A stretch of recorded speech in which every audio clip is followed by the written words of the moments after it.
What is up, harvesters? Welcome back to the subscribers, and if you're new here, welcome to Hobby Harvest. My name is Ken. So today I want to talk about how we're going to target those nocturnal bucks. And the first thing we need to cover is that bucks that are nocturnal are somewhere during the daylight. Elon doesn't just roll through with his spaceship, suck them up during the daylight, and drop them back off at night. They are somewhere during those daylight hours, and step one is going to be identifying where that is.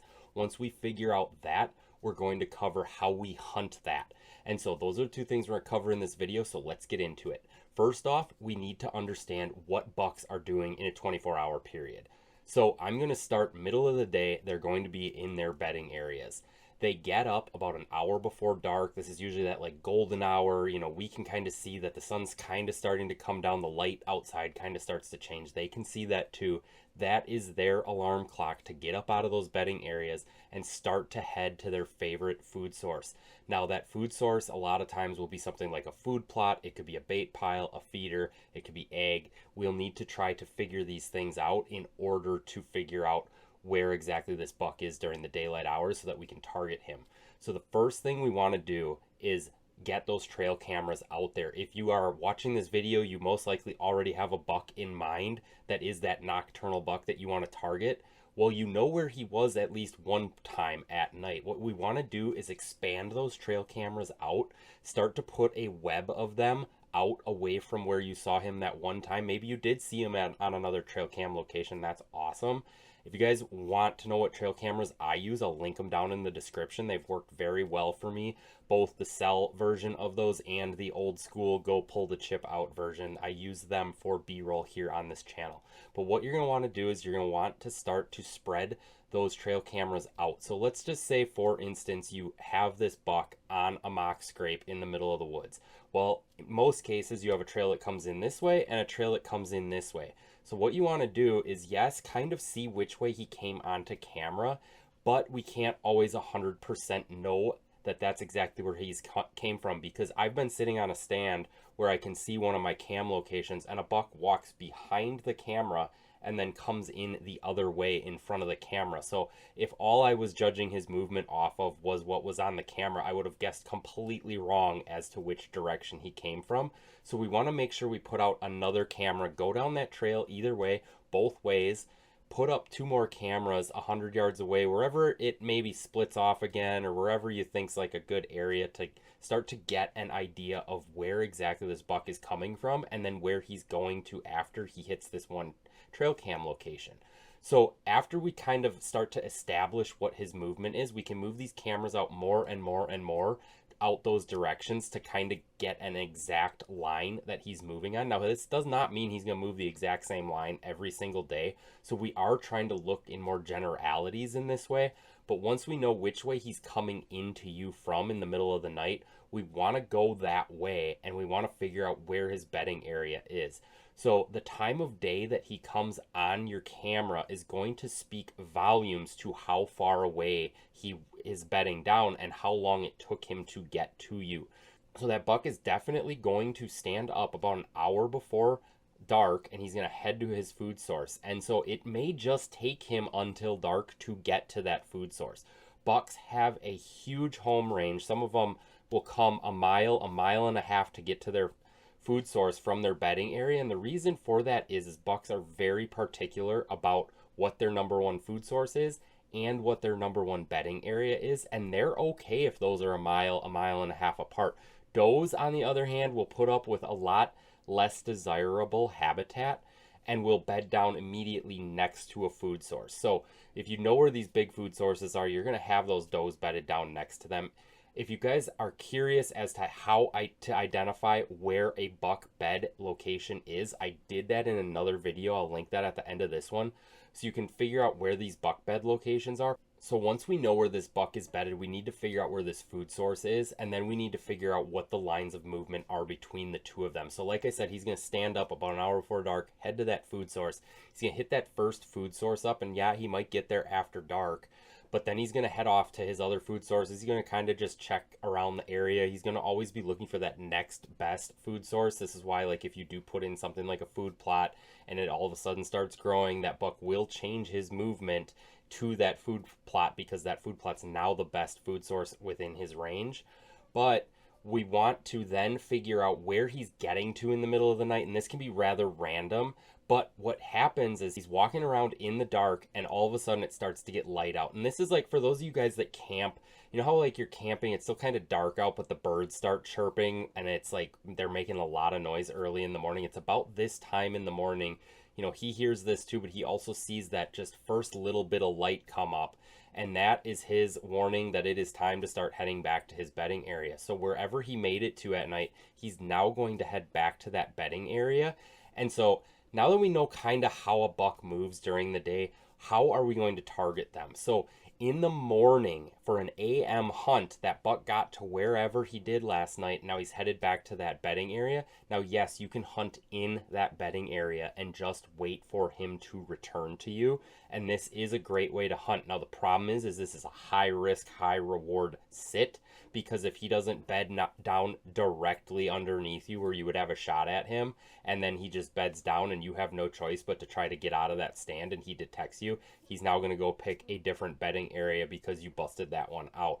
So what I like to do instead, and this is how I have shot the majority of the bucks in my 25-year career of hunting, and that is to hunt a funnel or a pinch point somewhere between wherever he got to last night and that bedding area. So a lot of times we can just kind of talk in like these broad areas, like he made it over to this big area somewhere, we don't need to know specifically where, last night, and he's going to return to this bedding area over here, and I happen to have a nice pinch point, a nice funnel, a nice choke point that he is most likely going to walk through to get back to that bedding area.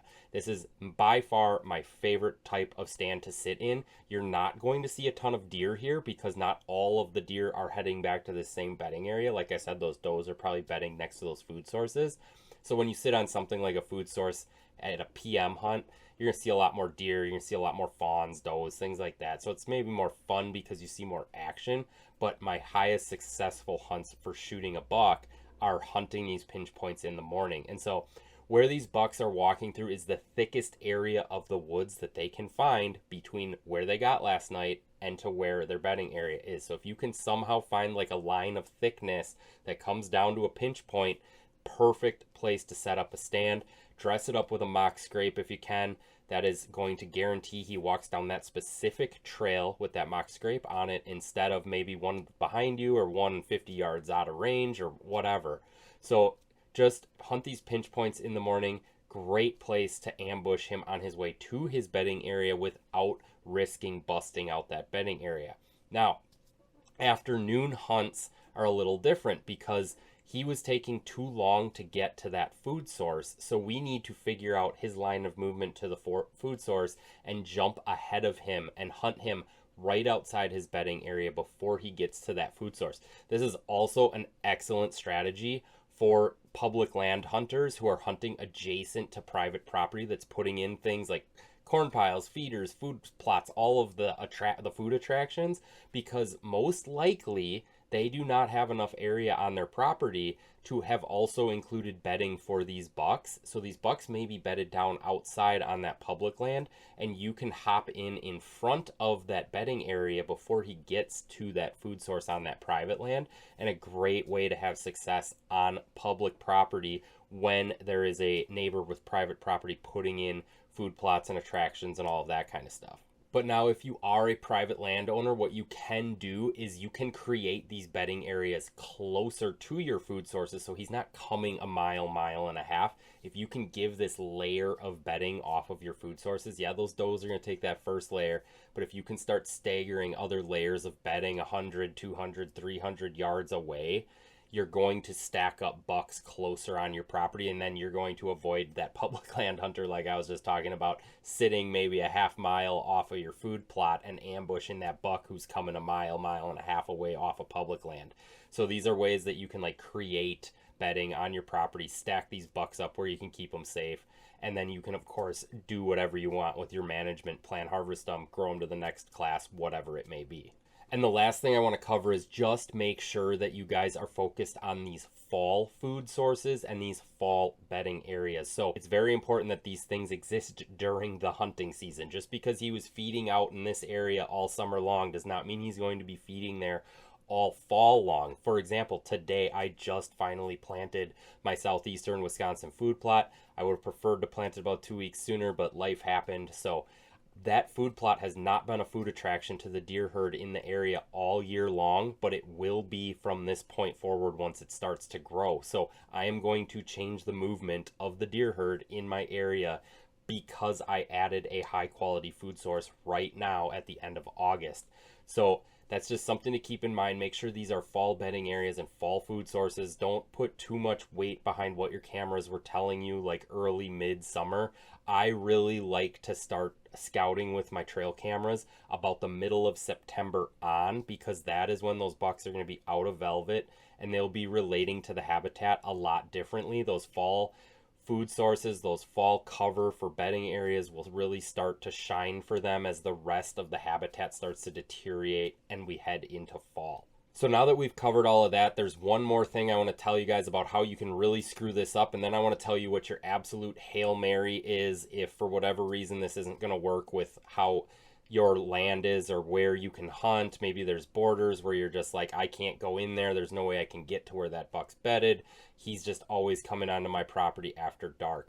So what you do not want to do is blow out any of these stand locations. You need to be absolutely super careful getting in and out of these stand locations. You are hunting these bucks where they move during the daylight. That is not a great, huge time chunk of their daily movement. The majority of their movement is after dark. So they hold these daylight movement steps that they take very sacred, and you need to as well. So if you are hunting where he walks during the daylight, you need to be absolutely careful that you are not leaving a ton of scent on the ground. And this is on the walk in and the walk out too. A lot of guys worry about their scent when they're on the stand. You need to worry about it going in and going out. So your wind, yes, but also what you're walking through. So I always make sure to like clear a path where I'm walking. Now, if you're on public land, this may be a little bit more difficult, but when I was talking about hunting those pinch points earlier, typically a pinch point is going to be like maybe 2 open fields on either side, and there's a thick path between the middle, and that's where he's walking. Well, then come in off of that open field, leave your scent out into that open field. Maybe if the wind's blowing one way or one way the other, you come in from the other way that day to make sure that your wind is blowing away from that trail. And then any scent you're leaving on the ground, you're just leaving out in that open field where that buck is not going to go during the daylight anyway. And then, yeah, get up into your stand, get up into it as quietly as possible. You really need to be very careful when you're hunting these daylight areas of these bucks, because they are on high alert while they are walking during the daylight. Because if you do put too much pressure on them, they're going to pick a different bedding area and a different food source to relate to that they've found out in their range when they go walking around in the middle of the night, which is going to completely change all of the scouting you just did and all the work you put in. So just be real careful when you're getting in and out of there. Make sure you're not over sitting these stands either. Hunt those high percentage weather days, hunt those cold fronts and things like that that are going to make him really need to get up on his feet and start replacing those calories. So the last thing I want to talk about is the Hail Mary. You've done all of these things and you just can't get this buck on a camera or in front of you during the daylight. Well, the Hail Mary, of course, is the rut. Now, I absolutely hate planning hunts around the rut. The rut is just such an awesome time of year because there is so much movement, but it's so unpredictable, and I like having predictable hunts. So the rut is not my favorite time to plan stands and habitat and all of that for, but yes, you need to be in the stand all day. Find yourself one of these pinch points, do an all-day sit. If he's going to be cruising his territory, there is a great chance he's going to cruise through one of these pinch points through cover. Yeah, he'll be out in the middle of a field if he chased a doe out there, but if he's just cruising, he's going to hit up these pinch points that are on his daily travel route between his bedding and his food area, and he's going to be just checking out those other areas that he always found does while he was out patrolling at night. So that's your Hail Mary. These bucks will move through areas during the daylight that they were only moving through at night but only during the rut. Otherwise, you got to do this scouting, get those cameras out there, figure out where he's moving during the day. And good luck this season. I hope you guys can really target these nocturnal bucks. And if you guys feel like you got value out of this video, go ahead, hit that like button, hit that subscribe button if you haven't already. And if you enjoyed this video, YouTube thinks you're going to enjoy this one. Otherwise, go check out this one about how to identify where buck bedding is, and I'll see you on the next one.